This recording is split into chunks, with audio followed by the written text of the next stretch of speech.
మరి ప్రకటన గ్రంథము 2వ అధ్యాయము ప్రకటన గ్రంథము 2వ అధ్యాయము 2వ వచనం నేను చదువుతున్నాను. మొదటి నుంచి చదువుతామండి. ఎఫెసులో ఉన్న సంఘపు దూతకు ఎలాగు రాయము, 7 నక్షత్రములు తన కుడి చేత పట్టుకుని 7 దీపస్తంభముల మధ్య సంచరించేవాడు చెప్పు సంగతులేమనగా, నీ క్రియలను, నీ కష్టమును, నీ సహను నేను ఎరుగుదును. నువ్వు దుష్టులను సహింపలేవనియు, అపోస్తులు కాకే తాము అపోస్తులమని చెప్పుకుని వారిని పరీక్షించి వారు అబద్ధికులను నీవు కనుగొంటువనియు, నీవు సహనము కలిగి నా నామము నిమిత్తం భారం భరించి అలలేదని నేను ఎరుగుదును. అయినను మొదట నీకుండిన ప్రేమను వదులుతావని నేను నీ మీద తప్పు ఒకటి మాపవలసి ఉన్నది. నువ్వు ఏ స్థితిలో పడిపోతావో అది జ్ఞాపం చేసుకొని మారు మనసు పొంది ఆ మొదటి క్రియలు చేయము. అట్లు చేసి నువ్వు మారు మనసు పొందితేనే సరి, లేని ఎడల నేను నీ వద్దకు వచ్చి నీ దీపస్తంభమును దాని చోట నుండి తీసివేతును. హల్లెలూయా. మరి సంఖ్యాకాండము మనం చదువుకున్న మన లేఖనం ఉంది కదండి, సంఖ్యాకాండము 21వ అధ్యాయము.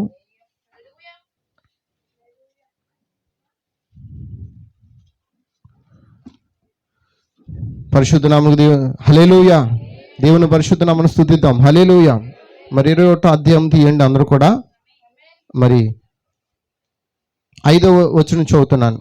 కాగా ప్రజలు దేవునికి మోషేకును విరోధముగా మాట్లాడి, ఈ అరణ్యంలో చచ్చుటకు ఐగుప్తులో నుండి మీరు మమ్ము ఎందుకు రప్పించిదిరి? ఇక్కడ ఆహారం లేదు, నీళ్లు లేవు, చవిసారం లేని ఈ అన్నం మాకు అసహ్యం అన్రి. అందుకు యెహోవా ప్రజల్లోనికి తాపకర్పణ సర్పమును పంపెను. అవి ప్రజలను కరువుగా ఇజ్రాయెల్లో అనేకులు చనిపోయారు. కాబట్టి ప్రజలు మోషే యొద్దకు వచ్చి, మేము యెహోవాకును నీకును విరోధంగా మాట్లాడి పాపం చేసేది, యెహోవా మా మధ్య ఉండి ఈ సర్పములు తొలగించినట్లు ఆయనను వేడుకొనమండ్రి. హల్లెలూయా. ఈ పరిశుద్ధ లేఖన దేవుడు దించిన గాక. దయచేసి అందరికి మరి కూర్చుందామండి, అందరు కూర్చుందాం.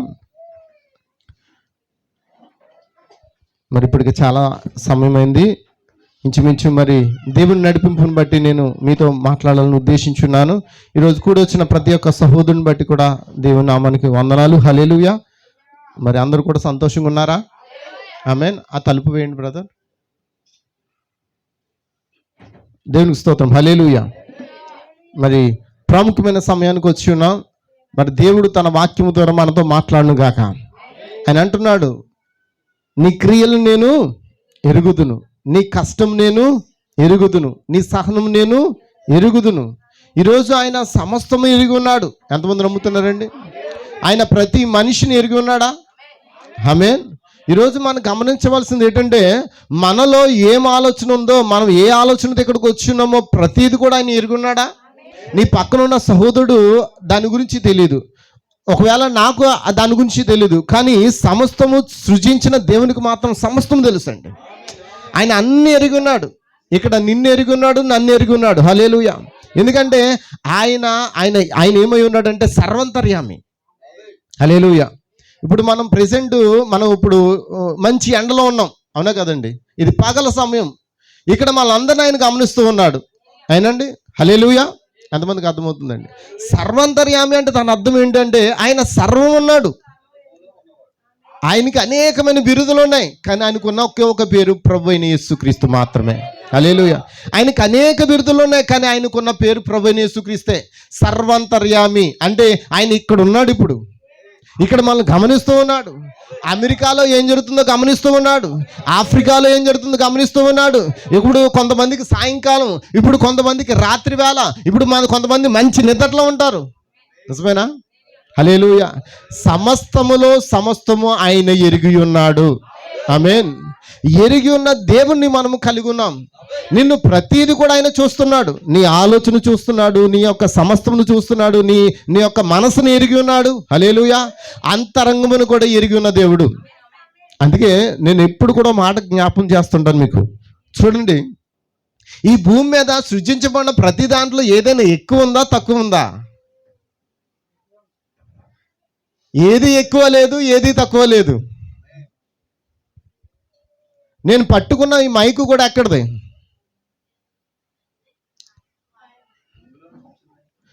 నా మాటలు ఎంతమందికి అర్థమవుతుంది? మిమ్మల్ని ఒక కోణంలోకి తీసుకోవాలని ఆశించున్నాను. చూడండి, నేను అనేది ఏంటంటే, మనము కలిగి ఉన్నది ఏది కూడా మనది కాదు. నువ్వు వేసుకున్న బట్టలు కూడా నీ కాదు. నువ్వు కష్టపడి కొనొచ్చు డబ్బులెట్టి, కానీ అవి నీవు కాదు. ఒక రోజున వీటిని అన్నిటినీ విడిచిపోయే సమయం దగ్గరకు వచ్చింది మనకి. హల్లెలూయా. ఈ మైక్ని విడిచిపెడతాం, ఆ సెల్ ఫోన్ విడిచిపెడతాం, సమస్యలు విడిచిపెడతాం, ఆస్తులు విడిచిపెడతాం, అంతస్తులు విడిచిపెడతాం. కానీ నీతో కూడా వచ్చి కొన్ని ఉన్నాయి. నేను అది చెప్పేది నా బాధ. నీ క్రియలు నేను ఎరుగుదును. ఆమేన్, ఆమేన్. స్తోత్రం, స్తోత్రం. హల్లెలూయా. ఆయన ఏమంటున్నాడు? నీ క్రియలు నేను ఎరుగుదును. ఏంటి మన క్రియలు? చాలా మంది అంటారు, లోకంలో ఒక సామెత ఉంటుంది, ఒరే పుట్టేటప్పుడు మనం ఎవరిని తెచ్చుకోలేము కానీ చచ్చేటప్పుడు నలుగురైనా మనకి ఉండాలంటారు. ఆ నలుగురిని మనం ఎందుకు సంపాదించుకోవాలంటే మనం మోసిపోయి పాతి పెట్టడానికి. అవునే కదా? కానీ దేవుడు చెప్తున్నాడు, ఈ భూమిలో ఉన్న ప్రతి దాన్ని ఆయన చాలా పరిశోధనగా, ఆయన ప్రతి దాని పట్ల శ్రద్ధ కలిగి ఉన్నాడంట. ఏమండి, నేను అడుగుతున్నాను ఒక మాట, ఈ భూమిలో ప్రతి దాన్ని ఏది పడితే అది చేయగలుగుతున్నారు మనుషుడు, నిజమేనా? హల్లెలూయా, హల్లెలూయా, హల్లెలూయా. కానీ మనుషులు చేస్తున్నారు వారి జ్ఞానంతో, కానీ దేవుడు కలిగి ఉన్న జ్ఞానంతో వారు ఏమీ చేయలేరు. చూడండి, ఒక పువ్వు ఉంటుంది, ఆ పువ్వులో 4 రకాల రంగులు ఉంటాయి, దానికి షేపులు ఉంటాయి. అదే పువ్వును ఒక సైంటిస్ట్ చేయగలడా? ఒక గడ్డి పువ్వు ఎంత అందంగా ఉంటుందండి, అందులో 2-3 రకాలు ఉంటాయి. ఏంటది? ఒకే రంగు కాదు. అంటే ఈ భూమి మీద ఉన్న ప్రతి మనిషి ఒకే రంగు కలిగిన పువ్వులు తయారు చేయగలడు. నా మాటలు ఎంతమందికి అర్థమవుతుంది? ఒకే రంగు కలిగిన పువ్వులు తయారు చేయగలడు. కానీ దేవుని యొక్క సృష్టి ఏంటంటే ఆకుల మధ్యలో అక్కడక్కడ గీతలు పెట్టేది, అక్కడక్కడ మచ్చలు పెట్టేది, పసుపు మచ్చలు పెట్టేది, లేకపోతే ఆ పువ్వుల్లో ఆ యొక్క పింక్, లేకపోతే ఆ యొక్క వైట్, లేకపోతే ఎల్లో షేడ్, ఇవన్నీ ఇచ్చేది ఆయన పలుకుబడిన మాట ద్వారా ఇవన్నీ చేయబడ్డాయి. కానీ జ్ఞాని ఒక సైంటిస్ట్ దాన్ని చేయలేడు. కారణం ఏంటంటే వారు ఇప్పటికీ దాన్ని కనుగొనలేకపోతున్నారు. మనందరికీ తెలియని విషయం, మనందరికీ లోక సామెతే. ఏమండి, గేదె నల్లగా ఉంటుంది, తన తోక నల్లగా ఉంటుంది, అన్నీ నల్లగా ఉంటాయి, మరి పాలు మాత్రం తెల్లగా ఉంటాయి. ఎలాగునా? అది దేవుని సృష్టి. అలాగే ఒక మానవుడా, ఒక స్త్రీ, నువ్వు పిల్లలకి పాలు ఇచ్చినప్పుడు నీ పాలు ఎలా ఉంటున్నాయి? మరి తెల్లగా ఉంటే నువ్వు తినే ఆహారం ఏంటి? పిల్లలకి పాలు కావాలని నువ్వు పాలు తాగితే పాలు వస్తాయా? రాదండి. రకరకాల తిండి తింటే కానీ ఆ ప్రొడ్యూస్ అయ్యే విధానం అంతా దేవుని యొక్క ప్రక్రియ ఉన్నది. హల్లెలూయా. ఇంకో మాట చెప్పనివ్వండి, హల్లెలూయా.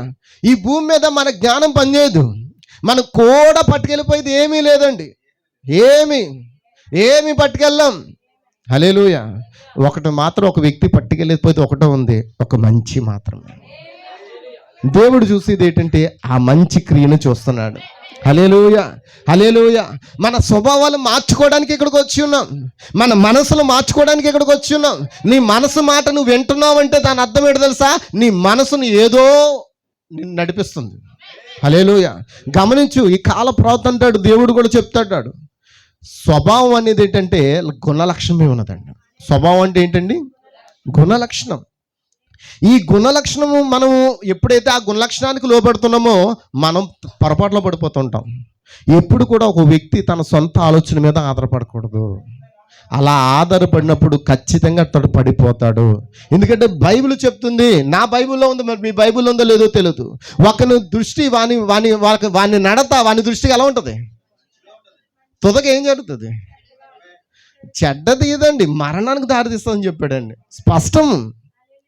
వాక్యం ఏం చెప్తుందంటే, ఒకని నడత వాని దృష్టికి, నేను నడుచుకునే విధానము, నేను మాట్లాడే విధానము, నేను తిరిగే అంతా కూడా ఆ వ్యక్తికి కరెక్ట్గానే ఉంటుంది. ఎందుకంటే దెయ్యం చేసే పని అదే కదా. ఒక త్రాగుబోతాడు ఉన్నాడండి, తాగుతూ ఉంటాడు. ఒరే నువ్వు త్రాగుతున్నావురా, నువ్వు తప్పు అని చెప్పావు అనుకోండి, ఏమంటాడు? ఇది నాకు కరెక్ట్, నీకెందుకు, నీ పని ఏదో నువ్వు చేసుకో. నేను కూడా అలాంటివి పడ్డానండి. నువ్వు తాగడానికి ఏమైనా ఇచ్చావు డబ్బులు అంటారు. నా డబ్బు నా ఇష్టం, నువ్వేమైనా తాగడానికి ఇచ్చావంటారు. మీకు ఎదురయ్యేలేవో నాకు తెలియదు, కానీ నాకు మాత్రం నా జీవితంలో చాలా అనుభవించాలంటే ఎంతమందికి అర్థమవుతుంది? అంటే ఒక త్రాగుబోతుడి దగ్గరికి వెళ్ళి నువ్వు త్రాగుబోతురా అంటే ఒప్పుకోడు, అవునా? ఒక దెయ్యం పట్టిన వ్యక్తి దగ్గరికి వెళ్ళి నువ్వు దెయ్యం పట్టుకుంది, నువ్వు దెయ్యానివి అని అంటే ఒప్పుకుంటాడా? ఒప్పుకోడు. ఎందుకంటే వాడి మనస్సునే మాట వింటాడు తప్ప. కానీ స్వచ్ఛమైన ఒక మనిషి, ఒక స్పష్టమైన ఒక మనిషి ఎప్పుడు కూడా తన ఆలోచన మీద ఆధారపడ్డాం. ఎంతమంది ఆమె చెప్తారండి? హల్లెలూయా. నీలో స్వచ్ఛత ఉంటే, నీలో పరిశుద్ధాత్మ ఉంటే నువ్వేం చేస్తావు అంటే బైబిల్ ఏం చెప్తుంది, నేనేం చేయాలి. హల్లెలూయా. నేనేం చేస్తున్నాను, ఒక బైబిల్కి వ్యతిరేకంగా ఏదైనా చేస్తున్నానేమో, దీనివల్ల నాకు ఏదైనా నష్టం ఉందేమో అని ఆలోచించి ఏం చేస్తావు, దాన్ని చేయకుండా మానేస్తావు. ఆమేన్. దేవుని స్తోత్రం. దేవుడు మనల్ని ఏమి ఎరిగి ఉన్నాడంటే క్రియలు ఎరిగి ఉన్నాడు. హల్లెలూయా. ఒక వర్తమానంలో ఆయన చెప్తున్న మాటను, ఈ కాలప్రవక్త చెప్పిన మాటను నేను చదువుతున్నాను. హల్లెలూయా. దేవునికి స్తోత్రం. 10 మంది కన్యకులు మరియు 144,000 మంది యూదులు అనే వర్తమానంలో చెప్తున్నాడు. ప్రారంభంలోనే దేవుడు ఏమి ఎరిగి ఉన్నాడు, అంతమును కూడా ఎరిగి ఉన్నాడు. ఏమండి, నా ప్రారంభం ఎరిగి ఉన్నాడు, నా అంతమును ఎరిగి ఉన్నాడు. హల్లెలూయా. నేను సజీవుగా ఎత్తబడతానో లేకపోతే క్రీస్తునందు మృతులుగా మారిపోతానో కూడా ఆయన ఎరిగి ఉన్నాడు. మరి నువ్వు ఎరిగి ఉన్నావా? మన జీవితాలు ఎలా ఉంటాయంటే ఎగిరిపోతున్న గాలిపటాలు మనం. హల్లెలూయా. ఎవడు నన్నేం పట్టుకోలేదన్నట్టుగా గాలిపటం అనుకుంటుంది. అది గాల్లో ఎగురుతూ తన తాడు, ఆ గాలిపటం తాడు ఒకని చేతిలో ఉన్నదన్న సంగతి తెలియకుండానే గాలిపటం ఏం చేస్తుంది? ఓ క్రైస్తవుడు గమనించు, నీ జీవితం కూడా ఒకప్పుడు అలా ఎగురుతూనే ఉంది. హల్లెలూయా. ఎగురుతున్నావు, ఎక్కడికైనా ఎగురుతున్నావు. బార్ షాపులకి, వ్యభిచార కొంపలకి, ప్యాకెట్లకి, రకరకాల చోట్లకి, వెళ్ళకూడని స్థలాలకు కూడా నువ్వు ఎగురుతూ ఉన్నావు. అవునా? కానీ నీ తాడు ఒకని చేతిలో ఉంది. బైబిల్ చెప్తుంది ఒకని ఆయుష్ ఎవరి చేతిలో ఉంది చెప్పాలండి? నా ఆయుష్ ఎవరి చేతిలో ఉంది? ఏమన్నా ఎవరైనా చిలకలో దాచుకుని వచ్చారు ఇటు? ఎవరు చిలకలో దాచుకోలేదు కదా. ఏమండి, చిన్నపాటి కణాన్ని కూడా భయపడిపోయి మన శరీరాలు, ఎందుకండి ఈ శరీరాలు ఇంకా అంత గర్వం, అంత కోపం, అంత అసూయ, అంత ద్వేషం? ఏంటి, చిన్న కణానికి అల్లిపోతుంటాం. అవునా కదండి? చెప్పండి. ఎంతండి కణం? ఏమండి, కరోనా ఎంత కణం? టీవీలో చూపించినప్పుడు తలకాయ ఏమో ఎంత ఉంది, దానికి ఏమో కోణాలు చాలా ఉన్నాయి, పెద్ద పెద్ద కోణాలు ఉన్నాయి. ఏంటి ఇంత కణం? అసలు మన కంటికి కూడా కనబడదే, బయోమెట్రిక్ ద్వారా కూడా కనబడలేదండి. అది టెస్టింగ్కి బయోమెట్రిక్ ఉంటాయి కదండి, వాటికి కూడా కనబడేంత కణముకి ఎంత శక్తి ఉంది? ఒక మనిషి ప్రాణాన్ని తీసేంత శక్తి దానికి ఉంది. గమనించు, అటువంటి సూక్ష్మ కణముల నుండి, అటువంటి ప్రమాదకరమైన కణముల నుండి నిన్ను దేవుడు కాపాడుతున్నాడంటే నువ్వు ఎంతగా దేవుని కొరకు తగ్గించుకోవాలి. ఎంతమంది తగ్గించుకుంటారండి? హల్లెలూయా. ఆయన అంటున్నాడు, నేను ప్రతి ఒక్క హృదయమును పరిశోధించువాడుని. ఆమేన్. చెప్పండి. ఇప్పుడు ఈ భూమి మీద ప్రతి ఒక్క మనిషి ఏదైనా సొంతంగా తయారు చేస్తున్నాడు. ఎక్కడి నుంచి తయారు చేస్తున్నాడు? చంద్రమండలం నుంచి ఏమైనా తెస్తున్నాడా? మనోళ్ళు చంద్రమండలం నుంచి తేవడానికి చాలా ప్రయత్నాలు చేశారు. పంపించిన ఆ యొక్క, దాని పేరేంటి మర్చిపోయాను, రోవర్ ఏదో పాపం వెళ్ళింది, పాపం అంత చూపించింది. అంత ఆశలో మనమే వెళ్ళి మొదటి జెండా పాతేసినట్టుగా మనం చాలా ఎక్సైట్ అయ్యాం. నిజమేనా? చంద్రమండలం మనమే మొట్టమొదటిగా అడిగెట్టామని. మనం అడిగట్లేదు, మిషన్ అడిగెట్టింది అది. హల్లెలూయా. అక్కడికి వెళ్ళిన వాళ్ళు ఎవరు కూడా తిరిగి వచ్చినట్టు కూడా చరిత్రలో లేదు. చాలామంది చనిపోయారు, కుక్కను పంపించారు, మనుషులను పంపించారు, రకరకాల ప్రయోగాలు చేసి ఇప్పుడు చివరికి రోబోని పంపించారు. అవునా? ఇప్పుడు మనిషి ఆలోచన ఏంటంటే ఈ భూమి మీద కాదు నివసించేది, మనం ఎక్కడ నివసించాలని కోరుకుంటున్నాడు అక్కడే. ఒక అంటే హైదరాబాద్లో ఎవరో మరి ఇంచుమించు దగ్గరగా 3 కోట్లు ఎట్టి ఒక అమ్మ స్థలం కూడా కొనేసిందంట అక్కడ. అది న్యూస్ పేపర్లో కూడా ట్రోల్ అయిపోయింది. ఎంతమందికి అర్థమవుతుంది? ఎక్కడండి, ఎక్కడ బతకడానికి? ఇంకా అక్కడ ఆక్సిజన్ ఉందో లేదో తెలీదు, అక్కడ నీళ్ళు ఉన్నాయో లేదో తెలీదు, అక్కడ తినడానికి తిండి ఉందో లేదో తెలియదు. కానీ మొత్తం అక్కడ ఏం చేశారు? ఏదో రకంగా ఈ భూమిని తప్పించుకుని వెళ్ళిపోవడానికి మానవుని యొక్క ప్రయత్నం. అంతేనంటారా? దేవుడు చూచింది ఏంటంటే భూమి నీకు క్షేమకరం చెప్పాడు. ఇదే క్షేమమైనది నీకు. హల్లెలూయా. ఇక్కడ నుంచి తప్పించి నువ్వు ఎక్కడికైనా వెళ్ళాలంటే అది దేవుని సన్నిధికి తప్ప మరొక గ్రహానికి వెళ్ళడానికి నువ్వు అధికారం లేదు. అందుకే అంతగా నేను దేవుడు అలా సృష్టించాడు. ఈ గ్రహంలో నీకు వస్తున్న కష్టాలకి ఆయన అడ్డేస్తున్నాడు. ఆయన ప్రతి కణము నుండి, ప్రతి సూక్ష్మ క్రమం నుండి, ప్రతి ప్రమాదం నుండి, ప్రతి దాంట్లోంచి కూడా ఆయన కాపాడుతూ ఉన్నాడు. నిజమేనా? హల్లెలూయా. యేసు రక్తం ఇంకా శ్రేష్టంగా ఉన్నదంటారా? ఏమండి, ఆయన కొట్టిన కొరడాలు ఇంకా ఉన్నాయి, ఆయనకి వేసిన సిలువ ఇంకా ఉన్నది, ఆయనకు దగ్గొట్టిన మేకులు ఇంకా ఉన్నాయి, ఆయనకు ధరించిన వస్త్రం ఇంకా ఉన్నదే. ఏదంటే రుజువు లేని దేవుడా? హల్లెలూయా, హల్లెలూయా. ఒక సహోదరి యూట్యూబ్లో చెప్తుంది, నిజంగా ఆవిడని నేను అనుకుంటున్నాను, మనము చేయలేని ఆ పనిని ఆమె చేస్తుంది. ఆమె ఎవరంటే అన్యురాలే. మనం చేయలేని పనిని ఆమె చేస్తుంది. ఎందుకంటే నీ దేవునికి లేని, లేకపోతే నీ దేవుడు శక్తిమంతుడు కాదని ఆమె ఏం చేస్తుంది?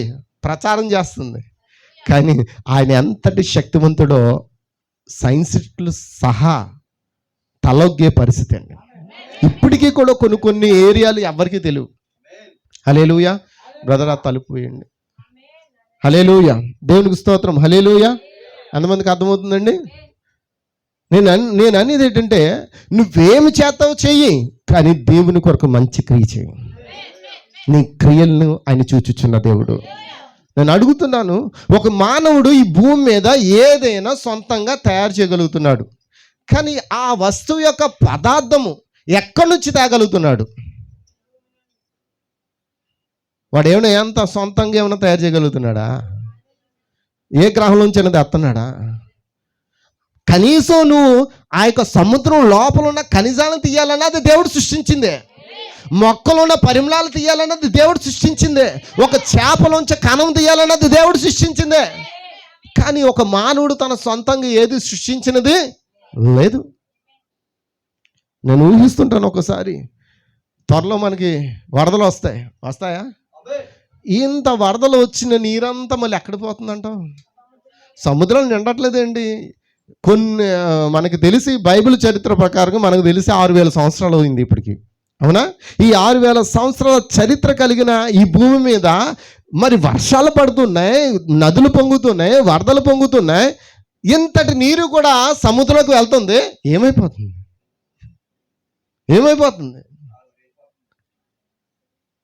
దేవుడు దానికి ఒక క్రమాన్ని పెట్టాడంట. ఎంతమంది ఆమెను చెప్తారు? దేవుడు దానికి ఏం పెట్టాడు? క్రమం పెట్టాడు. ఆ క్రమములో అవి ఉన్నాయి కనుకే అవి రావడం, మళ్ళీ వెళ్ళిపోయి దాని స్థానంలో కూర్చోవడం, రావడం వెళ్ళిపోవడం, రావడం వెళ్ళిపోవడం, ఆటల పని అది. ఆటల ప్రాణంలో అవి చక్కగా చేసుకుంటున్నాయి. అప్పుడప్పుడు శత్రువు ఏం చేస్తాడంటే వాటిని కూడా వాడుకుంటున్నాడా? హల్లెలూయా, హల్లెలూయా. వాడుకుంటాడా? ప్రకృతిని వాడుకుంటాడా? చెప్పాలి. హల్లెలూయా, దేవునికి స్తోత్రం, దేవునికి స్తోత్రం. అందుకే నేను అంటున్నాను, ఈ భూమి మీద మనం ఏది సృజించలేం, ఏది చేయలేం. ఒకలా చేయగలగాలి అని అంటే అది మన ఎత్తబాటు తప్ప మనకి ఇంకేమీ లేదు. హల్లెలూయా. మన ముగింపు, మన శరీర మార్పు కేవలం మనం ఆయనతో వెళ్ళిపోవడమే తప్ప మిగిలినది ఏమీ చేయలేదు. దాని కొరకు నువ్వు ప్రయాసపడాలి. అందుకే ఆయన అంటున్నాడు, ప్రతి హృదయంలోని ఉద్దేశం ఆయన ఎరిగి ఉన్నాడు. ఆమేన్. జగత్తు పునాది వేయకమునిపే ఆయన మనల్ని ఎన్నుకొని మన పేర్లను గొర్రెపిల్ల జీవనంలో రాశాడు. ఆ గొర్రెపిల్ల వధించబడక మునిపే మన పేర్లు అందులో రాసి మన కొరకు ఆయన భూమి మీదకి దిగొచ్చి చనిపోయి సమాధి చేయబడి నిన్ను నన్ను కొనేసుకున్నాడు ఆయన. హల్లెలూయా. ఇప్పుడు కొనేసుకున్న వస్తువుకి ఎవరు అధికారి? అప్పుడప్పుడు మన అధికారం ఏం చేస్తున్నామంటే మనమే శత్రువు చేతికి అప్పగిస్తున్నాం. అంతమందికి అర్థమవుతుందండి. శత్రువు అనగా బాధించేవాడు. ఏమండి, అంతేనా? నీ ఇంటి పక్కన శత్రువులు ఉంటారు కదా, అంటారు ఎప్పుడు వీళ్ళతో బాధపడలేకపోతున్నాను అంటే దాని అర్థం ఏంటి? బాధించేవారు ఉన్నారంటే దాని అర్థం శత్రువులు ఉన్నారని. కానీ దేవుడు చెప్పే శత్రువు ఎవరో తెలుసా? మొదటి శత్రువు నువ్వే. నా శత్రువు ఎవరో తెలుసా? నా శరీరమే నా శత్రువు అండి. నీ శరీరం నీ శత్రువు అండి. వీడి మాట వింటున్నావు అంటే దాని అర్థం వీడికి నువ్వు లోబడుతున్నావని. వీడికి లోబడితే నిన్ను ఎక్కడ తీసుకెళ్తాడు తెలుసా? ఇది ఎక్కడి నుంచి వచ్చింది అమ్మా? చెప్పండి అమ్మా. మట్టిలోంచి వచ్చింది. ఇది ఎక్కడ పోవాలి? కానీ ఈ శరీరాన్ని కూడా దేవుడు మార్పు చేయడానికి ఒక మార్గాన్ని ఏర్పాటు చేశాడు. ఎందుకంటే రక్త మాంసములు దేవుని రాజ్యాన్ని స్వతంత్రించుకోవు. ఆమేన్, హల్లెలూయా. గమనించండి, ఈ భూమి మీద ఉన్న ప్రతిదీ పొల్యూట్ అయిపోయిందా లేదా? ప్రతిదీ. నువ్వు తాగే నీరు బైబిల్ చెప్తుందండి. మనం ఉచితంగా దేవుడు ఇస్తే దాన్ని కొనుక్కుని తాగే పరిస్థితి వచ్చింది ఇప్పుడు. మేము ట్రైన్కి వెళ్తామండి, బస్కి వెళ్తామండి, ఇంచుమించు వాటర్ బాటిల్కి 300 అయిపోద్దండి. ఏంటిది? ప్రయాణానికి 100 రూపాయలే ఖర్చు, ట్రైన్ ఖర్చు ప్రయాణానికి 100 రూపాయలే, కానీ మధ్యలో తాగే బాటిల్ ఖర్చు మాత్రం 300. ఎందుకనంటే ఇది ప్రతిది కూడా పొల్యూట్ అయిపోయింది. ఒకప్పుడు నూతి నీళ్ళు తాగిన వాళ్ళు బలంగా ఉన్నారు, ఇప్పుడు మినరల్ వాటర్ తాగినా అంటే మానవుని జ్ఞానం మనిషిని ఏం చేస్తుంది? కృంగదీస్తుంది, నీ శక్తిని హరించేస్తుంది. కాబట్టి దేవుడి యొక్క సత్యమైన వెలుగులో నువ్వు నడిచినప్పుడు దేవుడు ఏం చేస్తాడంటే నువ్వు ఏదైతే పోగొట్టుకున్నావో ఆ స్థానంలో తీసుకెళ్తాడు. ఫస్ట్ మనం ఏం పోగొట్టుకున్నాం తెలుసా? స్వచ్ఛమైన నీరుని పోగొట్టుకున్నాం, స్వచ్ఛమైన గాలిని పోగొట్టుకున్నాం. తెలుసా ఢిల్లీలో అండి ఇప్పుడు యవనస్తులు ఫైట్ చేస్తున్నారు ఢిల్లీలో. ఎందుకు? కారణం ఏంటో తెలుసా? మాకు డబ్బులు లేక కాదు, తిండి లేక కాదు. దేనికి కారణం? దేనికి ఫైట్ చేస్తున్నారు వాళ్ళు? ఎవరన్నా చెప్పండి. మీరు మంచి గాలంతా పీల్చేశారు, మాకు అంతా చెడ్డదుదురు విడిచిపెట్టారు, మేము రాబోయే తరంలో మా పిల్లలు సరిగా పుట్టరు, మాకు మంచి గాలి కావాలని ఫైట్ చేస్తున్నారంట. ఇప్పుడు మరి ఆ గాలి ఇచ్చివాడు ఎవరు? ఏమండి, కరోనా టైంలో లక్షలు పెట్టి కొనేసుకున్నాం గాలిని, అవునా కదా చెప్పండి? ఒక ఆక్సిజన్ సిలిండర్ విలువ ఆ టైంలో బాగా తెలిసిపోయింది. సిలిండర్లు కొనుక్కుని ఏం చేశారు? ఇంటిలోనే స్టోర్ చేసుకున్నారు. ఎన్ని ముక్కులు తగిలించుకున్నా, ఎంత గాలి పీల్చినా చివరికి ఏమైపోయారు? లక్షలు ఖర్చు పెట్టి కూడా వెళ్ళిపోయారు. ఉచితమైన గాలిని, ఉచితమైన నీటిని, ఉచితమైన వెలుగును దేవుడు నీకు అనుగ్రహిస్తున్నాడంటే అది దేవుని యొక్క ఎన్నిక. హల్లెలూయా, హల్లెలూయా, హల్లెలూయా. దేవుని స్తోత్రం, దేవుని స్తోత్రం.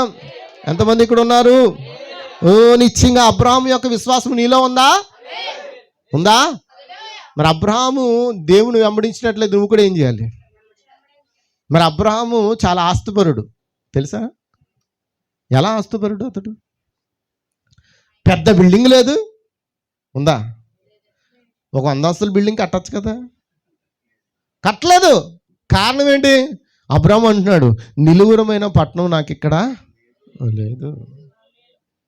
మరి అబ్రాహాము ఉన్నాడని ఎలా చెప్తున్నారు? ఎంతో తెలుసండి, 318 మంది పనులు ఉంటే ఉన్నోడు అంటారా కానోడు అంటారా? ఎంతమంది ఉన్నారు ఆయనకి? 318 మంది పనులు ఉన్నారు. 318 మంది పనులు ఉన్న అబ్రహామే ఏమీ లేనివాడుగా ఈ భూమి మీద జీవిస్తే మనం కొంచెం ఉంటే చాలు, ఏం చేద్దాం? అయ్యి బాబోయ్, కొంచెం ఉంటే చాలు, ఏం చేద్దాం? మనకున్నది అబ్రహాం కంటే ఎక్కువ ఉందా తక్కువ ఉందా చెప్పండి? చెప్పండి, మాట్లాడండి. హల్లెలూయా. అబ్రహాంకి ఎవరు ఫంక్షన్లు ఇవ్వలేదు, శారాకి ఎవరు 45 సంవత్సరాలు సహాయం ఇవ్వలేదు. కానీ అబ్రహాముని శారాని పోషించిన వాడు, నమ్మదగిన వాడు. వారు దేవుని మీద ఆధారపడ్డారు. నిలువరమైన పట్టణం ఇక్కడ లేదని గుడారాలు మారుస్తూ తిరిగాడు. ఎంతో ఉన్నతమైన వాడు. బంగారం, వెండి, విగ్రహం అన్నీ ఉన్నాయి. అన్నీ ఉన్నాయా? రాజులంట ఒక రోజునంట అబీమెలెకు రాజు శార మీద కన్నేసాడంట. అప్పటికి శార వయసు ఎంత? 90 సంవత్సరాలు రుద్రాల మీద రాజు కన్నేసాడంట. అంటే 90 సంవత్సరాలు రుద్రాలు ఎలా అయిపోయింది? ఎందుకంటే దేవుడు కలుసుకున్న తర్వాత నువ్వేమైపోతావు? ఒకసారి నేను పెద్దనాన్న గారిని వాళ్ళ బంధువుల ఇంటికి తీసుకుని వెళ్ళాను. ఆయనే తీసుకెళ్ళాడు, నేను కూడా వెళ్ళాను. ఆయనకంటే తక్కువ చిన్నవాళ్ళు మాట ఉండాలి. ఒక ఆమె నడుము వంగిపోయింది. ఆమె వచ్చి అంటుంది, బావగారు ఎలా ఉన్నారండి అంటుంది. ఎవరమ్మా మీరు? బావగారు అంటున్నావు ఏంటంటే ఎవరనుకుంటారు? మోషే గారు ఇప్పుడు సాక్ష్యం చెప్పారు కదా ఆయన. బావగారా? పెద్దనాన్న గారు ఏంటండి రుద్రాలు కదా, బాగా ముసలావిడ కదా అంటే మా తమ్ముడు అలా ఆవిడ అంటున్నారు. ఎంతమందికి అర్థమవుతుందండి? దేవునిలో నమ్మకంగా జీవించు, నిన్ను దేవుడు పరిపూర్ణలకు తీసుకొస్తాడండి. ఒక రోజున మోషే గారు ఇప్పుడు అలా ఉన్నారు. ఆయనకి ఇంచుమించు ఒక 65 సంవత్సరాలు ఉంటాయండి, ఇంకెక్కువ ఉంటాయా ఏమో, నేను అలా ఊహిస్తున్నానండి. 65 ఉంటాయేమో అనుకున్నాను, కానీ బహుశా ఇంకెక్కువ ఉండొచ్చు. హల్లెలూయా. కానీ ఆయనకంటే వాళ్ళ అన్నదమ్ములు వృద్ధాప్యంలోకి వెళ్ళిపోయి పళ్ళు ఊడిపోయి ఒంగు నడుస్తున్నారు. కానీ ఆయనకి ఇచ్చిన ఆరోగ్యం ఎవరిది? ఆయన మీకు ఆపరేషన్ జరగలేదండి బ్రదర్? మీకు ఆపరేషన్ జరిగిందిగా, కళ్ళ ఆపరేషన్ జరిగింది, హెర్నియా ఆపరేషన్ జరిగింది, కింద ఆపరేషన్ జరిగింది, అన్ని ఆపరేషన్ జరిగాయి. కానీ యాక్టివ్గా ఎందుకున్నారు అని అంటే దేవుని కలిగి ఉన్నారు. నేను అంటాను, యోబు ఎంత క్షీణించిపోయినా అతడు దేవుని కలిగి ఉన్నాడు కాబట్టి అతడు పోగొట్టుకున్న అందానికంటే గొప్ప అందాన్ని దేవుడు తిరిగి ఇచ్చేశాడు. హల్లెలూయా. అటువంటి గొప్ప దేవుడు మనం కలిగి ఉన్నందుకు నువ్వు ఎలా ఉండాలి? ఎలా ఉండాలి చెప్పండి అమ్మ, ఎలా ఉండాలి అమ్మ చెప్పండి. చాలామంది అంటారు నా దగ్గరికి వచ్చి, ఇంకెళ్ళిపోయే టైం అయిపోయింది మాకు. మీకే కాదు మాకే అయిపోయింది అంటాను. ఒరే బాబు, నువ్వు చాలా ఇంకా ఉంది కదంటే, నీకు వెళ్ళిపోయే టైం ఎలా వెళ్ళిపోతావు? నువ్వు నేను కలిపి వెళ్ళవా అంటాను ముసలావుడితో. ఎందుకనంటే ఆ ముసలావుడు మళ్ళీ మార్పు చెందబోతుందిగా. అంతమందికి అర్థమవుతుంది. ఇక్కడ ముసలాళ్ళుగా ఉండరు. అబ్రహాము శారాలను మార్పు చేసిన అదే దేవుడు ఈ రోజున నీ శరీర మార్పు చేసి నిన్ను ఆయన ఉన్న స్థానానికి తీసుకోవడానికే ఈరోజు ఈ యొక్క కూడిక ఉన్నది. హల్లెలూయా, దేవునికి స్తోత్రం. హల్లెలూయా. కాబట్టి నేను పాటల్లోకి వస్తున్నాను. దేవుడు మన క్రియలను ఎరిగి ఉన్నాడు. నిజమేనా? ఏమి ఎరిగి ఉన్నాడండి? క్రియలు. నీ కూడా వచ్చేదేంటి? ఏమండి, నీ కూడా ఆస్తులు రావు. ఎంత సంపాదించని, ఇదిగో హిట్లర్ అంట ప్రపంచ దేశాలని జయించాడంట. చచ్చిపోయేటప్పుడు ఏమన్నాడు? ఎలా చచ్చిపోయాడు అయినా మర్చిపోయాను. ఇంచుమించు 33 సంవత్సరాలంట. అంటే నా మీద ఇంకా చిన్నోడు అలెగ్జాండర్ నా మీద చిన్నోడు. 33 సంవత్సరాలకి ఒక్క మలేరియా దోమ ఏదో దోమ కుట్టింది. ఇటు ప్రపంచాలను జయించిన వాడికి దోమ కొడతా ఏం చేయాలి? దోమ కొడతానే పోయాడా? ఏమండి, మనుషుల్ని ప్రపంచాలనే జయించిన వ్యక్తిని ఒక చిన్న దోమ కొడతానే ఏమైపోయాడు అన్నాడంట. ఇక్కడ ఉన్న డాక్టర్లను కూడా చంపేమన్నాడంట. ఎందుకు? నన్ను బాగు చేయని ఈ డాక్టర్లు ఎందుకు? ఎందుకంటే అంత ఏంటది వాళ్ళకున్న అంత పౌరుషం. నేను చచ్చిపోయేటప్పుడు నా చేతులు ఏం చేయమన్నాడు? బయట పెట్టండి. వచ్చేటప్పుడు ఏమీ తేలేదు మా అమ్మ కడుపులోంచి. వెళ్ళేటప్పుడు కూడా ప్రపంచాన్ని జయించాను కానీ కూడా తీసుకెళ్ళబోతున్నాను. ఖాళీగా ఉన్నది, నా చేతులు ఖాళీగా ఉన్నాయి, బయట పెట్టండి అన్నాడంట. నేను సంపాదించిన డబ్బు అంతా నా మీద తగలబెట్టమన్నాడు. ఎంతమందికి అర్థమవుతుందండి? మన వెండి, మన బంగారం, మన డబ్బు మనకి అక్కడికి రాదు. హల్లెలూయా, హల్లెలూయా, హల్లెలూయా. నిన్ను కాపాడువాడు కునుకడు. ఆమేన్ చెప్పాలి గట్టిగా. హల్లెలూయా. ఇశ్రాయేలును కాపాడువాడు కునుకడు. అటువంటి గొప్ప దేవుని మనం కలుగున్నందుకు ఎంతమంది సంతోషంగా ఉన్నారండి? ఆమేన్. నేను అంటున్నాను, రాని జబ్బులు కానీ యేసు నువ్వు నాతో ఉండు. యేసే మనతో ఉన్నప్పుడు ఎంత జబ్బు వచ్చినా, ఒకవేళ అదే ఆ లెక్కల్లోనే నేను తీసుకెళ్ళిపోవాలనుకుంటే ఓకే ఓఎస్, కానీ నువ్వు సిద్ధపడకపోతే తీసిపోడు. ఎంతోమంది భక్తులండి సిద్ధపడిపోయిన వాళ్ళని కరుణతో కూడా తీసిపోయాడు. సిద్ధపడకపోతే ఓయ్ ముందు టచ్ ఇస్తున్నాను అంతే, జస్ట్ ఆగు అంతే, తర్వాత మళ్ళీ నువ్వు సరిదిద్దుకో, లేకపోతే తప్పదు. ఆమేన్. దేవునికి స్తోత్రం. ఇక్కడ స్వస్థత పొందుకున్న వాళ్ళు ఉన్నారా? ఏమండి, మరణాన్ని జీవంగా మార్చిన దేవుడు మీ బ్రతుకుల్లో చేసిన కార్యాలను జ్ఞాపకం చేసుకుంటున్నారా? మీ ప్రమాదాల్లోంచి దేవుడు కాపాడిన దేవుడు ఇక్కడ ఉన్నాడా? ఎంతమంది నమ్ముతున్నారు? హల్లెలూయా. కాబట్టి ఈ రోజున గమనించండి, నీ క్రియలను నేను ఎరుగుతున్నా అన్నాడు. అబ్రహాము క్రియలను ఎరిగిన దేవుడు మన క్రియలను కూడా ఎరిగి ఉన్నాడు. హల్లెలూయా. ఎంతమంది నమ్ముతున్నారు? ఎంతమంది దేవుని స్తుతిస్తారు? చూడండి, ఆ విధంగానే అబ్రహాం యొక్క రాజసంతానమైన మోషే వస్తున్నాడు. ఇప్పుడు మోషే కూడా ఎలాంటి వాడు? అతడంట దేవుని ఇల్లంతటిలో, చెప్పాలండి, దేవుని ఇల్లంతటిలో. ఇతడేమో కోపిష్టి, దేవుడు అంటాడు సాత్వికుడు. ఎలాగా? మోషే ఏమో కోపిష్టి అంటున్నారు, కానీ దేవుడు ఏమంటున్నాడు? ఈ లోకానికి అతడు కోపిస్తే, కానీ నా దృష్టిలో అతడు సాత్వికుడు, దీన మనసు కలిగిన వాడు. అమ్మా, నువ్వు లోకం దృష్టిలో ఏదో రకంగా కనబడవచ్చు, కానీ నువ్వు దేవుని దృష్టిలో అంతే. లోకం దృష్టిలో నిన్ను చూసి ఏమైనా పొగుడుతున్నారేమో, నన్ను చూసి అందరూ ఎర్రివాళ్ళు అనుకునేవాళ్ళే. నేను ఎర్రోడే లోకం దృష్టిలో, కానీ దేవుడికి మాత్రం నేను ప్రియమైన కుమారుని. మరి నీవేమనుకుంటున్నావు ఇప్పుడు? హల్లెలూయా. కాబట్టి మోషేను చూడు, అతడు దేవుని ఇల్లంతలో నమ్మకస్తులుగా ఉన్నాడు. అందుకే దేవుడు అతని ఇజ్రాయేలుకి ఒక విమోచకుడిగా పెట్టాడంట. ఆమె ఎప్పుడైనా కోరుకున్నాడా మోషే? 20 లక్షల మంది నువ్వు నడిపిస్తావయ్యా, అందుకే భూమి మీద తీసుకొచ్చానని చెప్పాడా? పోనీ ఎప్పుడైనా అడిగాడా, ప్రభువా ఈ 20 లక్షల మందిని నడిపించడానికి నన్ను తీసుకురా భూమి మీదకి అన్నాడా? కానీ దేవుని చిత్తమైతే ఆ సమయంకి దేవుడు నడిపిస్తాడు. హల్లెలూయా, హల్లెలూయా. ఒక మాట చెప్పనివ్వండి, మోషే క్రియలను దేవుడు ఎరిగి ఉన్నాడా? అందరూ ఆమెను చెప్పండి. నిజమేనా? అబ్రాహాం క్రియలు ఎరిగి ఉన్నాడు. అబ్రాహాంలో పొరపాట్లు ఉన్నాయా? ఉంది. పొరపాటు ఉంది కాబట్టి 13 సంవత్సరాలు దేవుడు మాట్లాడమనేసాడు. ఆ పొరపాటు మామూలు పొరపాటా? ఈ రోజున అందరినీ జిహాద్, పరిశుద్ధ యుద్ధం, జిహాద్, ఇంటి చంపేయండి, వేసేయండి అన్న. ఎక్కడి నుంచి వచ్చారు వాళ్ళు? అబ్రాహాంలోంచి వచ్చారు కదా. అబ్రాహాంకి ఆఖరికి పుట్టిన ఇష్మాయిల్ ముస్లిమ్స్ ఎక్కడి నుంచి వచ్చారు? అబ్రాహాం నుంచి వచ్చారు. దేవుడు ఏమన్నాడు? అబ్రాహాము, నువ్వు చేసిన పనికి నీ కడుపును పుట్టినోడు ఎవడో తెలుసా? వాడు నీ కొడుకు అని చెప్తున్నావా? వాడు అడవిగాడిది వంటి వాడు అన్నాడు. అందుకే ఇప్పుడు ముస్లిమ్స్ ఎలా ఉంటారు? ఇంకా కనికరం జాలి ఏముండదు ఇంకా వాళ్ళకి. ఇక్కడ ఉన్నవాళ్ళు కాదండి, ఇక్కడ ఉన్నవాళ్ళు పాపం వీళ్ళని అనకూడదు, కానీ వీళ్ళు మంచోళ్ళు. ఎందుకంటే మనలో కలిసిపోయారు కదా, మనలో కలిసిపోయారు కాబట్టి వీళ్ళు మంచోళ్ళండి. కానీ ఈ కంట్రీ దాటి అవతల ఉన్న వాళ్ళు ఎవరంటే మామూలు కాదు. జిహాద్, నేను నా దేవుని కోసం ఇంటి చంపేస్తానంటారు. అడుగుకి ఆడుతుంటా అనమాట. అంతమందికి అర్థమవుతుందండి. కానీ దేవుడు అబ్రహాం చేసిన పొరపాటుకి 13 సంవత్సరాలు మాట్లాడమనేస్తే, కానీ అబ్రహాంకి ఇవ్వమన్న వాగ్దానం కొరకు దేవుడు మళ్ళీ తిరిగి మాట్లాడుతున్నాడా? హల్లెలూయా. మాట్లాడుతున్నాడా? మాట్లాడా? సున్నతి చేశాడా? పేరు మార్చాడా? పేరు యొక్క ప్రభావం మీద పడిందా? చెప్పాలండి. ఆ పేరు ప్రభావం బట్టి శారా పేరు కూడా మార్చబడిందా?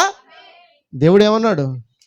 ఎప్పుడైతే వారి పేరు మారిందో వారి గర్భం కూడా తెరవబడింది. హల్లెలూయా. మీ అందరికీ ఒక మాట చెప్పినామండి. అబీమెలెకు ఆ శారాను చూసి ఏమన్నాడు? తీసిపోయాడు అంతే. చెయ్యి వేయబోతున్నాడు అంట, దేవుని స్వరం వినబడిందంట. జాగ్రత్త, నీ మీద నా మీద ఎవరన్నా చెయ్యి వినవనివ్వండి, దేవుడు అస్సలు ఊరుకోడండి. హల్లెలూయా. చెయ్యి వేయబోతుండగానే అబీమెలెకుతో దేవుడు మాట్లాడాడంట. అబీమెలెకు, నువ్వంటే నాకు చాలా ఇష్టం, నువ్వు తప్పిదములో పడిపోకుండా ఉండడానికే ఇదిగో హెచ్చరిక చేస్తున్నాను. ఆమె ఎవరో తెలుసా? శారా, నా ప్రవక్త అయిన అబ్రహాం యొక్క భార్య. అదేంటి ప్రభువా, అతడు చెల్లి అని చెప్పాడు, అందుకే తీసుకొచ్చాను. ఆమెకి రూల్ ప్రకారం చెప్పాలంటే చెల్లే, కానీ సొంత చెల్లి కాదు. అంతమందికి అర్థమవుతుంది. కాబట్టి నువ్వు ఆమె మీద చెయ్యేస్తే జాగ్రత్త సుమి అని చెప్పాడు అంతే. వెంటనే ఏం చేశాడు? ఉదయాన్నే ఆమెతో పాటు కొంత బంగారాన్ని, డబ్బును అంతా తీసుకెళ్ళి అబ్రాహాంకి ఇచ్చి, అయ్యా నా కొరకు నువ్వు ప్రార్థన చేయకపోతే నా భార్యల గర్భాలు మూసేస్తానన్నాడు, నా దాసీల గర్భాలు మూసేస్తానన్నాడు. అయ్యా యజమానుడా అబ్రాహాము, ప్రార్థన చేయవయ్యా, ప్రార్థన చెయ్యి అని బతిమాలుకుంటే అబ్రాహాం ఏం చేశాడు? శారాను స్వీకరించాడు, డబ్బును స్వీకరించాడు, వెండిని స్వీకరించాడు తిరిగి. ఎంతమందికి అర్థమవుతుందండి? హల్లెలూయా, హల్లెలూయా. మరి మోషే క్రియలను దేవుడు ఎరిగి ఉన్నాడా? చెప్పాలి. అందరు ఇక్కడ ఉన్నారా? మోషే క్రియలు దేవుడు ఎరిగి ఉన్నాడా? మరి మోషే మీద తిరుగుబాటు చేసిన ఎవరు? సొంత అన్నయ్య, అక్క, ఎవరు వాళ్ళు? అహరోను, మిరియాం. మరి ఈ క్రియలు కూడా దేవుడు ఎరిగి ఉన్నాడా? చెప్పండి అమ్మా. వాళ్ళు ఎందుకు తిరుగుబాటు చేశారు మోషే మీద? అద్భుతాలు చేసినందుక? స్వస్థతలు చేసినందుక? సముద్రాన్ని 2 పాయలు చేసినందుక? చెప్పాలి. హల్లెలూయా, హల్లెలూయా. మారాను మధురంగా మార్చినందుక? దేనికి తిరుగుబాటు చేశారు? కాదండి, దేనికి తిరుగుబాటు అంటే, హే ఇశ్రాయేలు ప్రజలు ఎంత అందగత్తులు ఉండగా నువ్వు ఎలాంటి దాన్ని కట్టుకున్నావేంటి? ఎలాంటిది? ఇది నా మరదలా. అహరోన్ ఏమంటుంది, మిరియాము తమ్ముడైన మోషే, ఏంటి తమ్ముడు ఏంటిది అంటే, అక్క ఆమె ఎవరో కాదు, ఆమె నాకు దేవుడిచ్చిన భార్య. ఏంటి? నీ అందం ఎక్కడ, ఆమె అందం ఎక్కడ? నాగలో ఏదంటారు కదా, నక్కకి నాగలోకానికి తేడా ఉన్నట్టుగా నక్కెక్కడ నువ్వెక్కడ? ఏంటి ఆ లావు ఏంటి, ఆ నలుపు ఏంటి, ఆ పెదాలు ఏంటి, ఏంటి అసలు రంగు ఏంటి? రంగులు రుచులు చూడకక్క, ఎందుకంటే అక్కడికి వెళ్ళిపోయిన తర్వాత నన్ను కాపాడింది వాళ్ళే. ఏం చేయను దేవుడు ఇచ్చిన తర్వాత? ఇదిగో నీ మరదలు స్వీకరించు, ఇదిగో నా పిల్లలు ఇద్దరు స్వీకరించు అంటుంటే ఆమె ఉంటుంది, ఛీ ఇశ్రాయేలు ప్రజలు ఎంత అందగత్తులు ఉండగా ఈమె నా మరదలని చెప్పుకోవడానికి సిగ్గా, ఎంత సిగ్గు నాకు అని పక్క వెళ్ళిపోయిందంట. అహరోన్ అన్నాడంట దగ్గరికి వెళ్ళి, మోషే మన సమాజంలో చాలామంది ఉన్నారు కదా, ఎందుకు అక్క కోపం వచ్చింది, ప్రజలకు కూడా కోపం వస్తుంది, నువ్వు ఇలాంటి దాన్ని చేసుకోవడం ఏంటంటే, ఇంకా మోషే ఏం మాట్లాడతారు చెప్పండి? హల్లెలూయా. కానీ మోషేని ఎన్నిక చేసుకున్నవాడు దేవుడే. మోషేని కట్టుకుపోయే స్త్రీని వెన్నిక చేసిన వాడు కూడా దేవుడే. వాళ్ళని చూసి వీళ్ళు హృదయాలు మార్చేసుకొని మోషే మీద తిరుగుబడి చేస్తున్నారంట. ఎంతమందికి అర్థమవుతుంది? వాళ్ళ క్రియలు అర్థమైపోయిందా? వాళ్ళ క్రియలు దేనికి? అందం కోసం. ఈ యొక్క అహరోను మిరియాముల యొక్క క్రియలు దేనికోసం అండి? ఈ రోజున చాలామంది తల్లిదండ్రులు ఏం చేస్తారంటే, పాపం కొడుకు నచ్చిన తల్లికి మాత్రం నచ్చదు, కొడుకు నచ్చిన తండ్రికి మాత్రం నచ్చదు. వాళ్ళు ఏవో పాటలు పాడుతున్నారు కదా, ఈవిడు కూడా మధ్యలో దూరి ఏం చేస్తారు, పాటలు పాడుతూనే ఉంటారు. ఎంతమందికి అర్థమవుతుంది? కానీ దేవుని ఉగ్రత అక్కడ రగులుకున్నది. ఏదైతే వాళ్ళు తిరుగుబాటు చేశారో దాని మీదే దేవుడు దెబ్బ కొట్టాడు. ఏమైంది? అహరోను మిరియాము ఏమైంది? ఎలాంటి కుష్టి? ఏం కావాలని కోరుకుంది? ఇంత ఇశ్రాయేలు ప్రజలు ఇంత అందగత్తులు తెల్లనైన వారు లేరా అని అంటే దేవుడు ఏం చేశాడు? తెల్లని కుష్టి ఇచ్చాడంట. అహరోను ఆమె వైపు చూడగానే భయం వేసిందంట. కారణం ఏంటంటే, పసిపిల్లల వంటి శరీరం కలిగిన అంతకంటే దారుణమైంది, ఇంకా చూడడానికి పట్టుకోవడానికి కూడా భయంకరంగా ఉన్నదంట ఆమె. అప్పుడు అహరోను అంట మోషే వైపు తిరిగి అంటున్నాడంట. హల్లెలూయా, దేవునికి స్తోత్రం, దేవునికి స్తోత్రం. ఒకసారి 12వ అధ్యాయం చూడండి, సంఖ్యాకాండం 12వ అధ్యాయం. నేను ఆ విషయాలు చెప్పేదానికన్నా చూపించి చదివితే బాగుంటుంది కదా. హల్లెలూయా. 12వ అధ్యాయం, సంఖ్యాకాండము 12వ అధ్యాయం. త్వరగా తీసారా? మోషే కూషు దేశపు స్త్రీని పెండ్లి చేసుకుని, కూషు దేశపు అంటే ఏంటంటే దక్షిణాఫ్రికా. ఆఫ్రికా వాళ్ళు ఎలా ఉంటారు? నల్లని వారండి, మిద్యాన్ అరణ్యం, సౌత్ ఆఫ్రికా వాళ్ళు. చూడండి, స్త్రీని పెండ్లి చేసుకుని ఉండును కనుక అతడు పెండ్లి చేసుకుని ఆ స్త్రీని నిలబెట్టి, మిరియాము అహరోనులు అతనికి విరోధముగా ఉందండి. ఎందుకు విరోధంగా మాట్లాడారు వాళ్ళు? అందం కోసం. వారు మోషే చేత మాత్రమే యెహోవా పలికించినా ఆయన మా చేతను పలికింపలేదా అని చెప్పుకొనగా యెహోవా ఆ మాట విన్నాడంట. ఒక్కోసారి సేవకునితోనే దేవుడు మాట్లాడతాడా, మాతో మాట్లాడ్డా అని అనుకుంటున్నావే, జాగ్రత్త సుమి, దేవుడు ఆ మాటలు వినుచున్నాడు. రాయబడిన మాట అనేది, హల్లెలూయా, రాయబడిన మాట చెప్పుకున్న మాట చెప్పాలండి. మోషే చేత మాట్లాడతాడా? మాతో మాట్లాడరా? మాతో ఎన్నిసార్లు మాట్లాడలేడు? అహరోనుతో దేవుడు మాట్లాడాడు కదండి, మాట్లాడాడు, అవునా కదా? అహరోనుతో దేవుడు మాట్లాడాడు. కానీ వీళ్ళేమన్నారు, వీళ్ళకున్న గర్వం, దేవుడు మాతో మాట్లాడా, దేవుడు నన్ను పట్టుకోలేదా, నన్ను ఎన్నుకోలేదా అన్న గర్వం. అప్పుడు వెంటనే అహరోను అతనికి విరోధంగా మాట్లాడి, వారు మోషే చేత మాత్రమే యెహోవా పలికించినా ఆయన మా చేతను పలికింపలేదా అని చెప్పుకొనగా యెహోవా ఆ మాట విన్నాడు. ఉందండి బైబిల్లో, నా బైబిల్లో ఉంది, మీ బైబిల్లో ఉందా? ఎంతమంది చూశారు? అప్పుడు యెహోవా ఆ మాట వినేసి ఏమన్నాడంటే, మోషే భూమి మీద ఉన్న వారందరిలో మిక్కిలి, అమ్మా మోషే కోసం సాక్ష్యం దేవుడు ఏమిస్తున్నాడు? మిక్కిలి సాత్వికుడు. యెహోవా మీరు ముగ్గురు ప్రత్యక్ష గుడానికి రండి అని హఠాత్తుగా మోషే అహరోను మిరియాములకు ఆజ్ఞయించెను. ఏం చేశాడు? సరే, మీరేమనుకున్నారో నేను విన్నాను. మీ మనసులో ఏమనుకున్నారో, మీ లోపల ఏమనుకున్నారో, పైకి ఏమన్నారో అన్నీ నేను విన్నా. రండి ముగ్గురుని ఎక్కడికి? ప్రత్యక్ష గుడారం దగ్గరికి. హల్లెలూయా. యెహోవా మేఘ స్తంభములో ప్రత్యక్ష గుడారం యొక్క ద్వారం యొద్ద నిలిచి ఎలా ఎలా దిగాడంట? ఇప్పుడు మనకు ఒకటి ఉందా?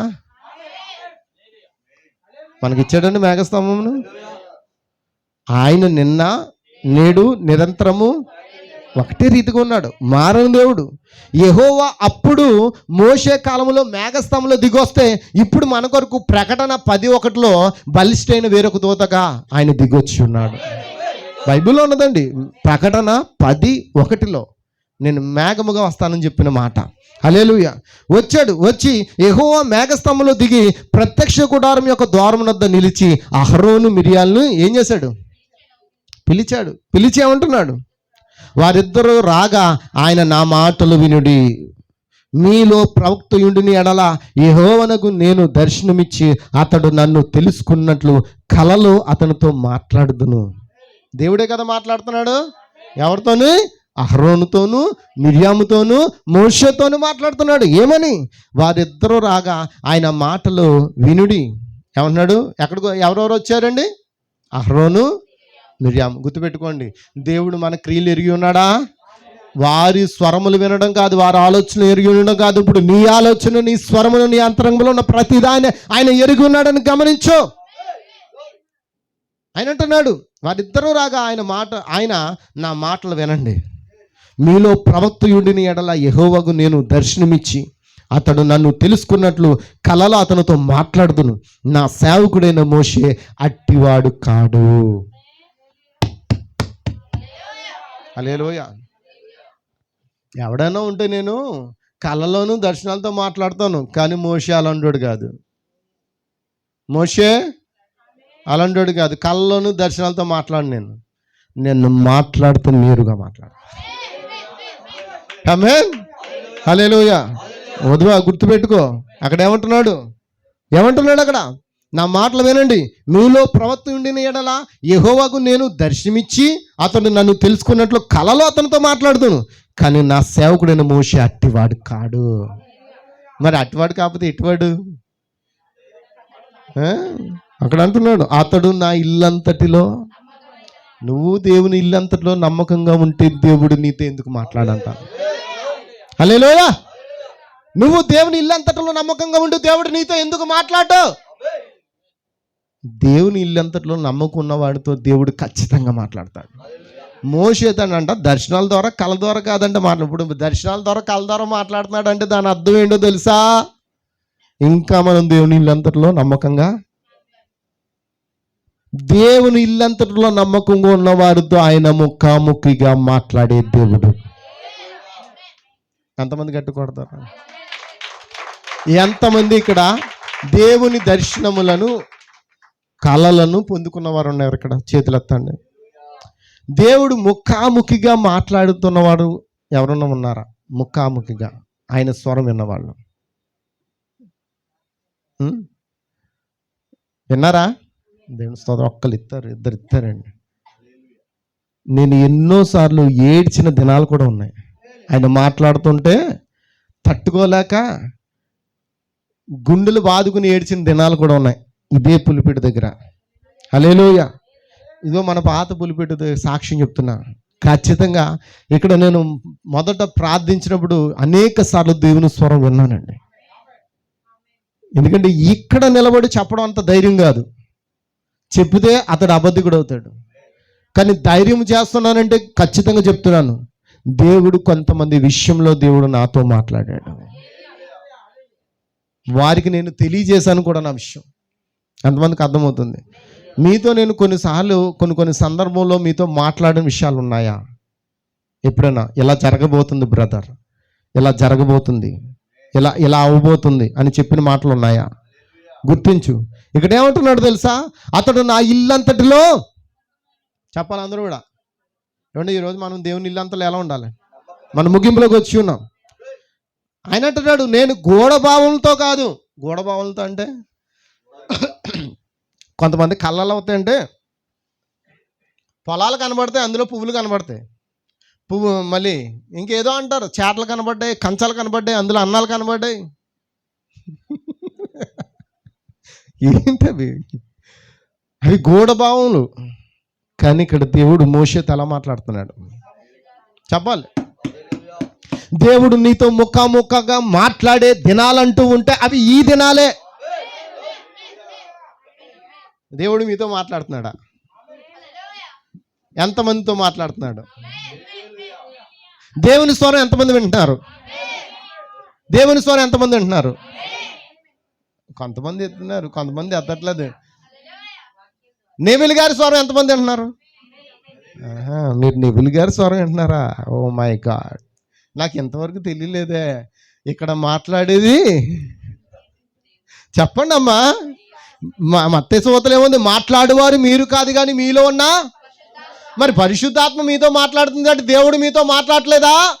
మరి దేవుడు ముఖాముఖిగా మాట్లాడాలంటే ఇప్పుడు ఆ దర్శనం మీరు పొందుకోవాలి. ఇప్పుడు హల్లెలూయా. చూడండి, అన్నాడు అతడు నా ఇల్లంతటిలో నమ్మకమైన వాడు. అందుకే మోషే క్రియలు చూశాడు దేవుడు. అహరోను మిరియాము యొక్క క్రియలు కూడా. అమ్మా వింటున్నారా? స్తోత్రం. నేను ఇంకా 21వ అధ్యాయానికి వెళ్ళడానికి చాలా టైం పట్టేలా ఉంది. ఇప్పుడు వెళ్ళనండి, ఈ వారం ఆపుతాను. 2 వారాలు బట్టి ఆపుతూనే ఉన్నాను దాన్ని. ఎందుకో దేవుడు మరాలు జరుపుతున్నాడు. హల్లెలూయా. చూడండి ఏమంటున్నాడు? నేను గూఢభావనతో కాదు, దర్శనమిచ్చి ముఖాముఖిగా అతనితో మాట్లాడుదును.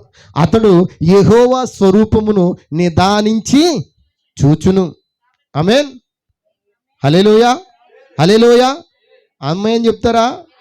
హల్లెలూయా అంటున్నాడు. కాబట్టి నా సేవకుడైన మోషేకు విరోధంగా మాట్లాడటకు మీరెలా భయపడలేదన్ను. యెహోవా కోపం వారి మీద రగులు కొనగా ఆయన వెళ్ళిపోయాడా? వెంటనే ఏం జరిగింది? మేఘమును ఆ ప్రత్యక్ష గుడారం మీద నుండి ఎత్తబడెను. అప్పుడు మిరియాము హిమ వంటి తెల్లని కుష్టు గలదాయను. అహరోను మిరియాము వైపు చూసినప్పుడు ఆమె కుష్టు గలదిగా కనబడును. అహరోను, అయ్యో నా ప్రభువా, మేము అవివేకులం, పాపులైన మేము చేసిన ఈ పాపమును మా మీద మోపవద్దు. తన తల్లి గర్భంలో నుండి పుట్టినప్పటికే సగమాంసము క్షీణించిన శిశు శవం వలె ఆమెను ఉండనీయకుమని మోషేతో ఎవరితో చెప్పారు?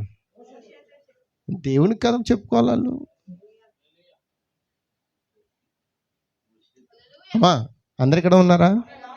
మీ మైండ్లు ఎక్కడ ఉన్నాయా? మీ మనసులు ఎక్కడ ఉన్నాయా? అక్కడ అహరోను ఎవరితో చెప్తున్నాడు? ఏమంటున్నాడు? అయ్యో ప్రభువా, అయ్యో నా ప్రభువా, మేము అవివేకులం. మోషే ఏమంటున్నారు? ప్రభువా అని పిలుస్తున్నారు. మేము అవివేకులం, పాపులమైన మేము చేసిన ఈ పాపమును మా మీద మోపవద్దు. తన తల్లి గర్భంలో నుండి పుట్టినప్పటికే సగమాంసము క్షీణించిన శిశు శవం వలె ఆమెను ఉండనీయకమని మోషేతో చెప్పగా, అప్పుడు మోషే ఏం చేశాడు? ఎలుగెత్తి ఎవరికొరకు ప్రార్థన చేశాడు? అంటే దీనికి అర్థం ఏంటంటే, నువ్వు ఎవరి మీదైతే తిరుగుబాటు చేసి ఉన్నావో, ఎవరినైతే నీ హృదయంలో తోలనాడిగా మాట్లాడి ఉన్నావో, ఎవరినైతే నువ్వు అపార్థం చేసుకున్నావో వారి దగ్గరికి పోయి నువ్వేం చేయాలి? అంతేనా? మొన్న ఆదివారం చెప్పిన వాక్యం అదే కదండి. ఇప్పుడు రెండో విషయం కదా ఇది. ఎంతమందికి అర్థమవుతుంది? మోషే ఏం చేశాడు? అప్పుడు మోషే ప్రార్థించాడా? మోషే ఎలుగెత్తి ప్రార్థన చేయగా, దేవా దయచేసి ఈమెను బాగు చేయమని యెహోవాకు మొరపెట్టాను. అప్పుడు యెహోవా మోషేతో, ఆమె తండ్రి ఆమె ముఖం మీద ఉమ్మి వేసిన ఎడల ఆమె 7 దినములు సిగ్గుపడును కదా. ఆమె పాలు వెలుపుల 7 దినములు ప్రత్యేకంగా ఉండవలను, తర్వాత ఆమెను చేర్చుకొనవాలని చెప్పాను. హల్లెలూయా. హల్లెలూయా. దేవునికి స్తోత్రం, దేవునికి స్తోత్రం. దేవుడు ప్రతిదానికి ఒక క్రమాన్ని ఇచ్చాడు. దేవుడు ప్రతి ప్రార్థనకు ఒక జవాబు ఇచ్చాడు. దేవుడు ప్రతి సమస్యకు ఒక మార్గం తెరిచాడు. కాబట్టి మన సమస్యలు ఏదైనా ఉండొచ్చు, వాటి కొరకు మనకి ఆల్రెడీ ఆయన ఏం చేశాడు? మార్గము తెరిచాడు.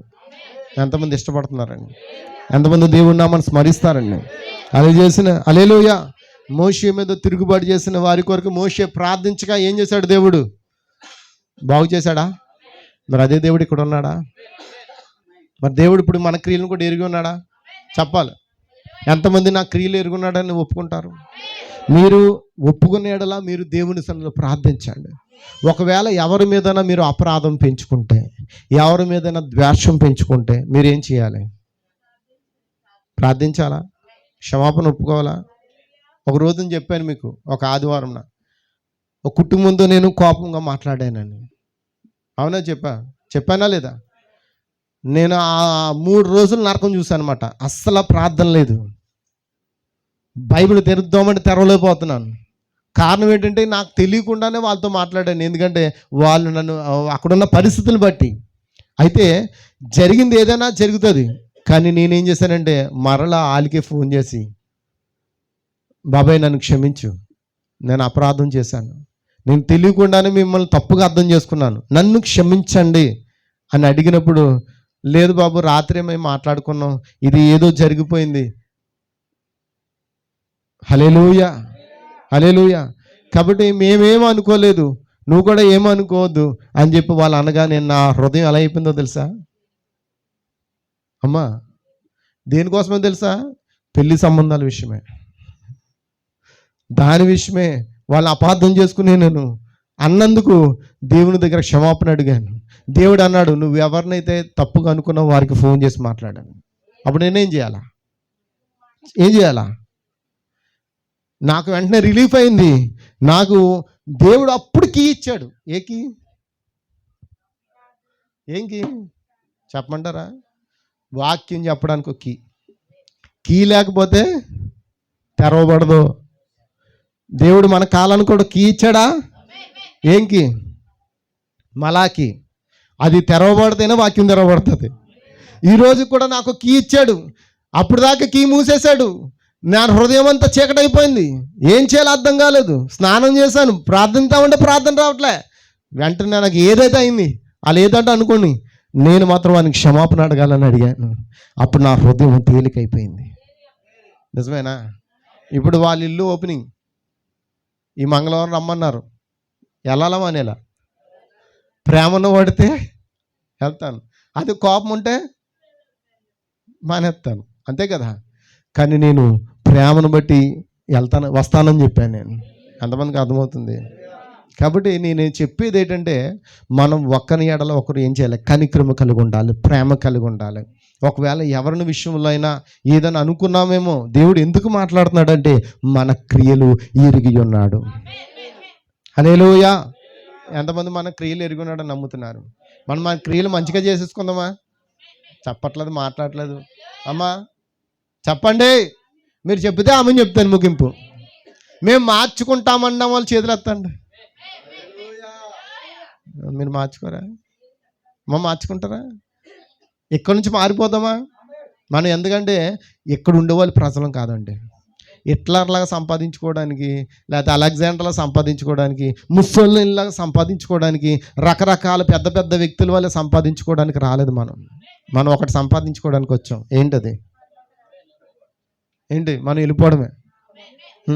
మిగిలి ఉన్నది ఒకటే, జరగవలసింది ఒకటే, క్రీస్తుతో నేను వెళ్ళిపోవట. వెళ్ళిపోయేటప్పుడు నువ్వేమైనా కేజీ బంగారం పట్టుకెళ్దామంటే కుదరదు. బరువులు తగిలించుకోవడానికి ఏమీ లేదు. మీ బరువులు ఆపేయండి. హల్లెలూయా. ఈరోజు ఆ కుమార్తెకి పేరెట్టాం. ఏం పేరు? ఏం దీపం అది? ఏ దీపం? అక్షయ దీపం అంటే ఏంటి? ఆరని దీపం. ఎంతకాలం ఆరదు? అసలు ఎంతకాలం అంది దానికి పరిమితి? ఎప్పుడు నిత్యము వెలుగుతూ ఉండేదే. కాబట్టి నీ దీపం వెలగాలంటే నువ్వేం చేయాలి? అక్కడ అన్నాడు కదండి, నువ్వు మారు మనసు పొందితే సరే, లేకపోతే నీ వద్ద నుండి నేను దీపం. ఆ దీపం మన దగ్గర ఉండాలంటే, అక్షయలుగా ఉండాలంటే ఇప్పుడు మనం ఏం చేద్దాం? మార్చేసుకోవడం ఈజీ కదండి. కానీ కష్టం అంటారు ఏమన్నా? ఏమండి కష్టం అంటారు ఏమన్నా? కష్టం అంటారా? త్రాగుబోతాడు మారాలంటే ఏం చేయాలి? కొంచెం లిమిట్గా తాగుతూ పెద్దనాన్న గారు చెప్పచ్చు కదా. అలాంటి లాజిక్లు ఏమైనా ఉంటే ఆయన ఒకేసారి మానేశారంట ఆయన. ఎందుకంటే ఆ యొక్క గ్రహాల్లోంచి ఒక పొడవైన శూలం, అంటే త్రిశూలం కాదండి, వెలుతురులో కిరణం అట. ఆ కిరణం అతని గుండెలోకి చొచ్చిపోయింది. ఇంకా ఆ రోజునే మానేశాడంట ఆయన. ఎవరన్నా మానేసిన వాళ్ళు ఎవరన్నా ఉంటే చెప్పండి అలాంటి సాక్ష్యాలు. ఏంటి ఎలా మానేయాలో, నిజమేనా? ఎలా పాపం నుండి తప్పించబడాలో, ఎలా మారు మనసు పొందుకోవాలో, ఇవి ఈ కాలానికి మనం సాక్షులుగా ఉండడానికి. ఆమేన్. ఎవరు నీతిమంతులు కాదు, అవునా? నేనేమన్నా నీతి వాక్యాలు చెప్పి నేనేమో నీతిమంతున్నా కాదండి. నన్ను నేను సరి చేసుకుంటేనే ఆయన దృష్టికి నీతిమంతులే కనబడతాను. నీతి మాటలు చెప్పినంత మాత్రాన నేను నీతిమంతుని కాదండోయ్. నేను మీకంటే ప్రధాన పాపిని, ఘోర పాపిని. హల్లెలూయా. నిజమైన ఎంతమందికి అర్థమవుతుంది? కానీ ఈ పాపిని ప్రేమించి మీ కొరకు ఒక కాపరిగా పెట్టాడు అంతే. వినడం వినకపోవడం మీ ఇష్టం. వింటే వాక్యం నీలోనికి వస్తుంది, వినకపోతే ఏమవుతుంది? తల నుంచి వెళ్ళిపోద్ది. నువ్వు ఎక్కడికి వెళ్ళిపోతావు? నువ్వు ఎక్కడి నుంచి వచ్చావో అక్కడికి వెళ్ళిపోతావు. నిజమేనా? ఎంతమంది వాక్యంతో నడుస్తారండి? దేవుడు మిమ్మల్ని దీవించును గాక. God bless you. మరి ఈరోజు మన పాఠం యొక్క సారాంశం ఏంటి? మన పాఠం యొక్క సారాంశం? మన క్రియలను ఆయన ఎరిగి ఉన్నాడు. కాబట్టి మనం ఎవరి ఎడలైనా తప్పుగా ఉంటే మనం ఏం చేద్దాం? మార్చేసుకుందామా? మార్చేసుకుని వారి దగ్గరికి వెళ్ళి ఏం చెప్పాలి? బైబిల్ ఇంకో మాట చూపించవచ్చండి. నాకు సమయం సరిపోవట్లేదు కాబట్టి చెప్పేస్తున్నాను. యోబు గ్రంథం 42వ అధ్యాయంలో యోబు స్నేహితులు యోబు మీద తిరుగుబాటు చేశారు. దేవుడు అన్నాడు తెలుసా? నీతిమంతుడైన నా యోబు చేసినట్లుగా మీరు చేయలేదు కనుక నా ఉగ్రత మీ మీదకి వస్తుందని చెప్పాడు. చెప్పినప్పుడు ఏమన్నాడు తెలుసా? ఎలీఫాజ్ భయపడ్డాడంట. అయ్యో ప్రభువా, మేము తెలియకే తప్పుదం చేస్తామండి. దేవుడు ఎవరితో మాట్లాడాడు? ఎలీఫాజ్తో. ఎలీఫాజ్ ఎవరు? యోబు యొక్క స్నేహితుడు. మరి ఈరోజు దేవుడు నీతో మాట్లాడా? చెప్పండి. మన తప్పిదముల కొరకు దేవుడు మనతో మాట్లాడా? ఎవరు మాట్లాడలేదు. నేను చేసిన పొరపాటు నాతో దేవుడు మాట్లాడ్డా? ఎంతమంది ఇక్కడ మాట్లాడతారన్న వాళ్ళు చేతులు ఎత్తండి. మాట్లాడతాడు ఖచ్చితంగా. నేను చేసిన పొరపాటును దేవుడు నాతో మాట్లాడి నన్ను సరి చేసినట్లుగా మిమ్మల్ని కూడా దేవుడు సరి చేస్తాడు. దేవుడు ఈ మాటలు మీ హృదయంలో దీవించును గాక. God bless you. ఈ సమయాన్ని బ్రదర్ కనిపిస్తున్నాను.